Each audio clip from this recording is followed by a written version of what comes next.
Good afternoon, everybody. How is all my wonderful subscribers and viewers out there doing today? I hope everybody is having a wonderful day. It's Nikki D, and welcome back to the Nikki D channel. Today, we're going to be doing WWE Hot Takes, episode 37. And in today's episode, we're going to be having 8 hot takes. 2 with Raw, 2 with NXT, 2 with SmackDown, and 2 with the Survivor Series pay-per-view.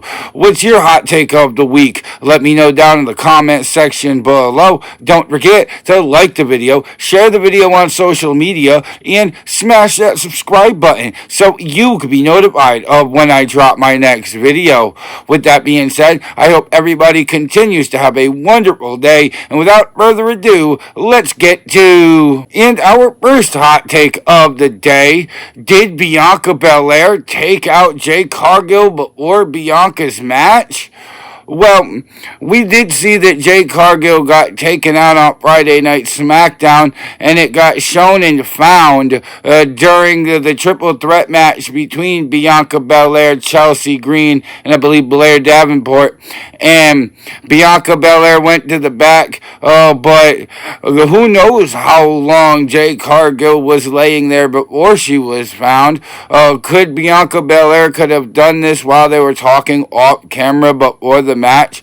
This really wouldn't surprise me, and I think it would be a great move to build a feud between Bianca Belair and Jade Cargill. We could give Bianca Belair an opportunity at the Women's Championship, only to have Jade Cargill return and cost Bianca Belair, leading to a one-on-one match at WrestleMania 41. I'm definitely here for that idea if that's where this angle is going to take us. I do think it makes sense, considering what happens during these storylines in WWE history. Like, it's normally the tag team partner that nobody thinks. I really think Bianca Belair would strive well in that role. I think that would be a good job as establishing her as a heel, and I really feel like it would allow Bianca Belair to explore a whole different side of her in WWE, because she has been a babyface for majority of her career, and at the end of the day, I think it would satisfy everybody. So yeah, I think Bianca Belair was the one that took out Jade Cargill. And our second hot take of the week: Kofi Kingston and Xavier Woods storyline is amazing. Oh, well, Kofi Kingston and Xavier Woods have been at each other over the last few weeks, having an excellent back and forth match in verbal insults, honestly, and I love it. These two are great in this role. I'm really excited to see what happens on the 10-year anniversary show this Monday. And could we see Kofi Kingston and Xavier Woods finally boil over and brawl? Could Big E return to help get these two back on the same playing field? It's very entertaining to see which way it's going to go. I do think Kofi Kingston and Xavier Woods would excel in a feud with each other. I think they'd be excellent at bringing out the best in each other, considering how long they've been a tag team and how long they've worked together and get to know each other. Like, I think you'll see a lot of reversals in this match. I think you'll see a lot of I know your playbook, you know my playbook, and it's gonna make them dig into places that they didn't know existed. And honestly, I think both of their careers would thrive and get even better having them go one-on-one. I think that them turning on each other is long overdue, but I think the Raw, the 10-year anniversary is the perfect time to do it. But at the end of the day, it's so entertaining, and the Kofi Kingston and Xavier Woods storyline is amazing. And our third hot take of the week will take us down to NXT. Ethan Page is the favorite going into Deadline. Well, Ethan Frazier took on Axiom this past Tuesday in a qualifying match for the Men's Iron Survivor Challenge at Deadline, and pretty decisive win for Ethan Page in a hard-fought, grind Axiom down type of match.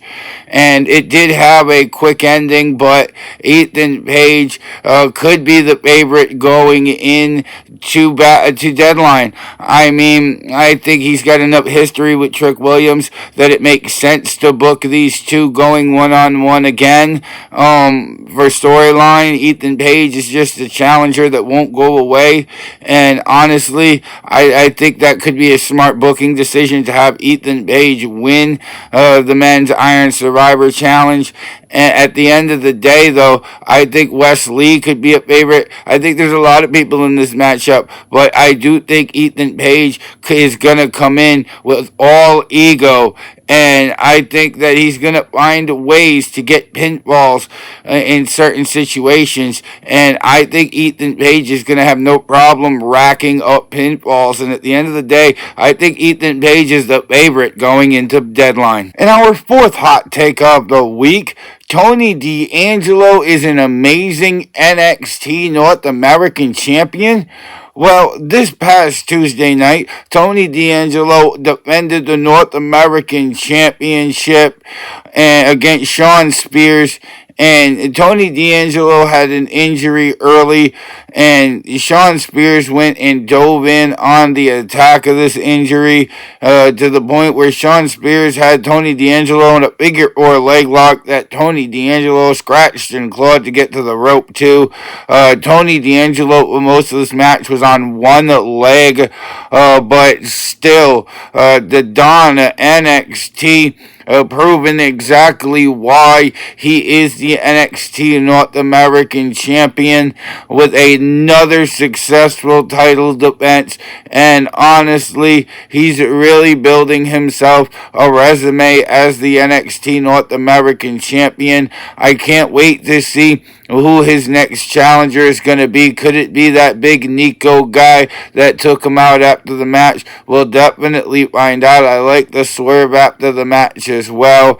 It presents a glimpse into the next chapter of Tony D'Angelo's NXT championship reign. And so far, I think Tony D'Angelo is an amazing NXT North American champion. And our fifth hot take of the week will take us down to Friday Night SmackDown. WWE is booking Shinsuke Nakamura perfectly. Well, a few weeks ago, Shinsuke Nakamura made his return to WWE by attacking LA Knight with the Kinshasa, and this past Friday, Shinsuke Nakamura had a return match, which he was successful in. LA Knight decided to come down to the ring and return the favor to Shinsuke Nakamura, and Shinsuke Nakamura was having none of it. He sprayed the black mist into LA Knight's face as LA Knight's United States Championship reign is really looking like it's in jeopardy going into Survivor Series. As Shinsuke Nakamura, will they pull the trigger on Shinsuke? We definitely found out at Survivor Series, and honestly, they booked it perfectly. A glimpse into Survivor Series with Shinsuke Nakamura being the new United States champion tying in. I love the fact that they made him champion immediately, and I can't wait to see who Shinsuke Nakamura is going to target during his United States title reign. And honestly, I really feel like WWE is booking Shinsuke Nakamura perfectly. And our sixth hot take of the week, should Kevin Owens dethrone Cody Rhodes at Saturday's main event? Oh, well, Kevin Owens has been outright brilliant over the last few months in his feud with Cody Rhodes. He has played the heel character perfectly, and all he has done is come in week after week and spit absolute facts. That's what I love about this heel version of Kevin Owens. It's because he is so honest, and he really feels the way he does about everything he says, and it's 100% justifiable that Kevin Owens feels the way he does, and I can't wait.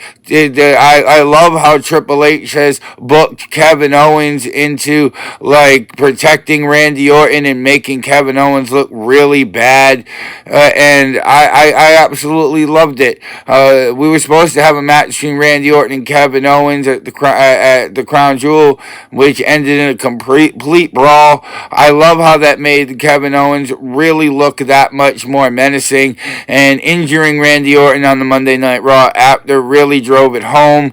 And now Kevin Owens focusing on Cody Rhodes. I think Cody Rhodes is going to have a lot to worry about, and the big question is, will they pull the trigger? I think Kevin Owens should dethrone Cody Rhodes at Saturday's main event. And our seventh hot take of the week will take us to Survivor Series. Braun Breaker retaining the Intercontinental Championship was excellent. Well, Braun Breaker defended it in a triple threat match with Sheamus and Ludwig Kaiser, and this was a great match from start to finish. It really had me on the edge of my seat throughout. Braun Breaker really showing the world exactly what he can do in a triple threat match, and honestly, I loved every single bit of it. I do think it could have used a few more triple threat spots, but having Ludwig Kaiser just step out of the ring and let the two animals tear each other apart to start was absolutely brilliant, considering Ludwig Kaiser's character, and just the fact that Sheamus and Braun Breaker really been wanting to tear into each other anyway. And when the chips fell down, Braun Breaker was definitely probably the best out of the three men. I do think Sheamus deserves to win the Intercontinental Championship, but I think that should happen somewhere bigger, like at WrestleMania, for example, where Sheamus finishes his story. And I really think that Braun Breaker is too young into his Intercontinental Championship reign to have it come to an end at Survivor Series. Plus, we just had a title change with Shinsuke and LA Knight. So, Braun Breaker retaining the Intercontinental Championship, in my opinion, was excellent. And our final hot take of the week, Finn Balor costing Damian Priest, was excellent for storytelling. Well, Damian Priest got his opportunity at Gunther for the World Heavyweight Championship and quickly had injury problems, and Gunther was able to capitalize on this a lot through the match. They'd still put on an excellent 20-minute classic of a match. Finishers were exchanged. South of Heavens were delivered that Gunther kicked out of. We really thought Damian Priest was fading at one point, but he got himself back into the match. And then Finn Balor came down and cost Damian Priest the match as Gunther beat Damian Priest by submission as Damian Priest passed out. And honestly, it was great. Finn Balor even sending the message home, jumping Damian Priest along with Carlito in the back before Adam Pearce and officials were able to break up that skirmish as well. So Finn Balor said it perfectly. He said, "I'm going to get you when you have forgotten," and it seemed as though Damian Priest had forgotten, and Finn Balor went in and capitalized. I can't wait. I hope we do Damian Priest versus Finn Balor at WrestleMania. And at the end of the day, Finn Balor costing Damian Priest was excellent storytelling. And that was WWE Hot Takes, episode 37.